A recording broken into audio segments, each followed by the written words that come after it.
Hello guys, মনীষার রান্নাঘরে জানাই আপনাদেরকে আবারও একবার ওয়েলকাম।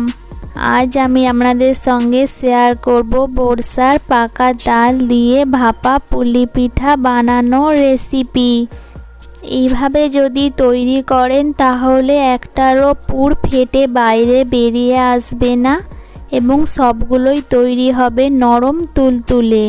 এর আগেও আমি আমার চ্যানেলে ভাপা পুলি পিঠার রেসিপি শেয়ার করেছিলাম, কিন্তু তাল দিয়ে বানালে কিভাবে পারফেক্ট তৈরি হবে তার রেসিপি আজ আমি আপনাদের সঙ্গে শেয়ার করব।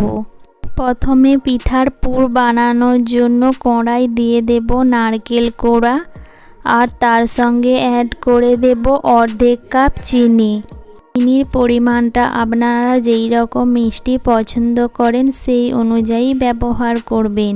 এখন গ্যাসের ফ্লেমটাকে মিডিয়ামে রেখে 4 থেকে 5 মিনিট ধরে এটাকে মিক্স করতে থাকবো, যাতে নারকেলের সঙ্গে চিনিগুলো ভালোভাবে মিশে যায় এবং নারকেলের কালারটা অনেক চেঞ্জ হয়ে যায়। যখন এই রকম লালচে কালার চলে আসবে তখন এটাকে তুলে একটা পাত্রে ঠান্ডা হওয়ার জন্য সাইডে সরিয়ে রেখে দেব। এরপর একটা পাত্রে নিয়ে নিয়েছি বেশ অনেকটা পরিমাণে তালের মাড়ি। এই তালের মাড়ি কিভাবে বের করেছি আপনারা যদি দেখতে চান অতি অবশ্যই আমাকে কমেন্ট করে জানাবেন। প্রথমে তালের মাড়িটাকে গরম করে নেওয়ার জন্য কড়াইতে দিয়ে দেব আর গ্যাসের ফ্লেমটাকে লোতে দিয়ে এটাকে 4 থেকে 5 মিনিট ধরে ভালোভাবে গরম করে নেব। পিঠা বানানোর জন্য তালের মাড়িটা অতি অবশ্যই খুবই ভালোভাবে গরম করবেন। এরপর একটি পাত্রে নিয়ে নিয়েছি চালের গুঁড়ি। এই চালের গুঁড়ি আমি বাড়িতেই তৈরি করেছি, আপনারা চাইলে বাজার থেকেও কিনে আনতে পারেন।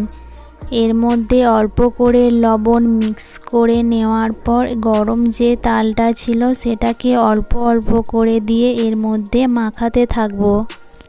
এইখানে অতি অবশ্যই গরম তালই ব্যবহার করবেন, কোনো রকমই ঠান্ডা তাল ব্যবহার করবেন না।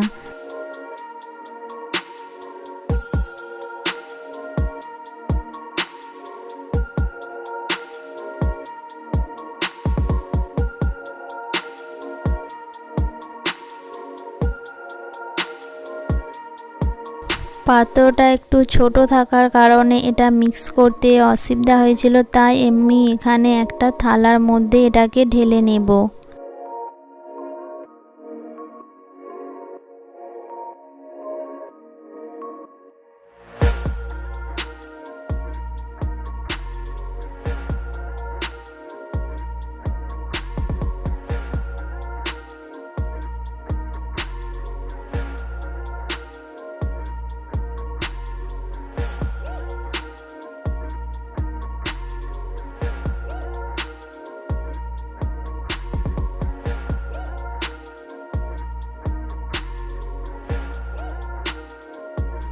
এইখানে কোনো রকম জল না ব্যবহার করে তাল দিয়ে পুরো গুঁড়িটাই আমি এখানে মিক্স করে নেব।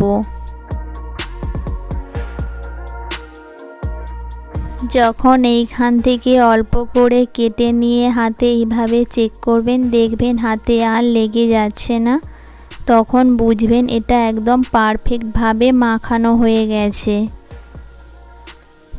এখন এটা থেকে আমি অল্প অল্প করে কেটে নিয়ে পিঠা তৈরি করে নেব।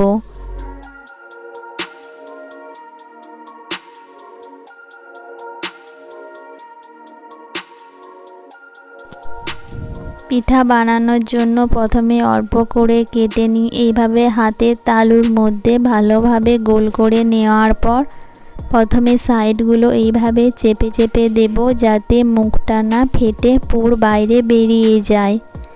তারপর এই রকম বাটির আকারে শেপ দিয়ে দেব।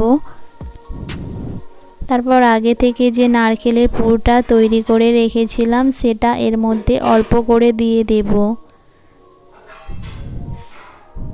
দেখুন মুখটাকে এইভাবে বন্ধ করে দেবেন আর সাইডগুলো একটু এইভাবে হাত দিয়ে চেপে দেব যাতে এটা দেখতে সুন্দর লাগে। দেখুন একটা আমার কত সহজেই তৈরি হয়ে গেল। এইভাবেই আমি একটার পর একটা এখানে আমি সমস্তগুলোই তৈরি করে নেব।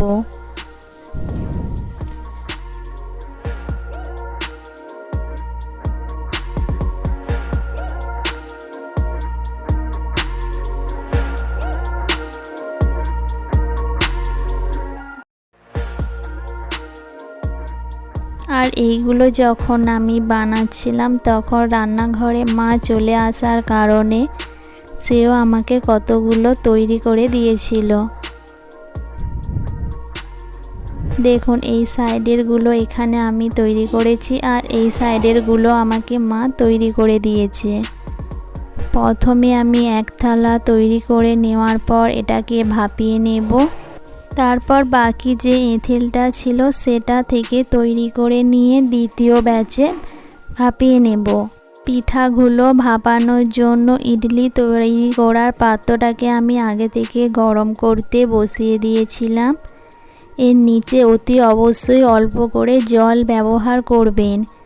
তারপর এর মাঝে যে খোপগুলো ছিল সেগুলোর মধ্যে আমি এখানে যতগুলো পিঠা ধরেছিল সবগুলোই দিয়ে দিয়েছিলাম একটার পর একটা খোপের মধ্যে। প্রথমে একটা ধাপে দিয়ে দেওয়ার পর দ্বিতীয় ধাপটা এইভাবে বসিয়ে দেব। তারপর এর মধ্যেও যতগুলো ধরেছিল ততগুলোই দিয়ে দিয়েছিলাম।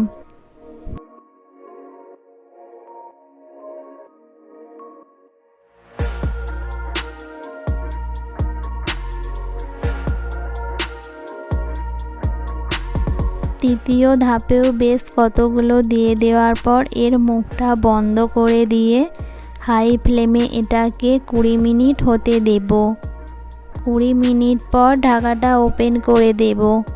দেখুন এইগুলো কত সুন্দরভাবে তৈরি হয়েছে আর এগুলো একটাও কিন্তু ভেঙে যায়নি। এরপর দ্বিতীয় ব্যাচে আমি বাকিগুলো তৈরি করে নিয়ে সমস্তগুলোই ভাপিয়ে নিয়েছি।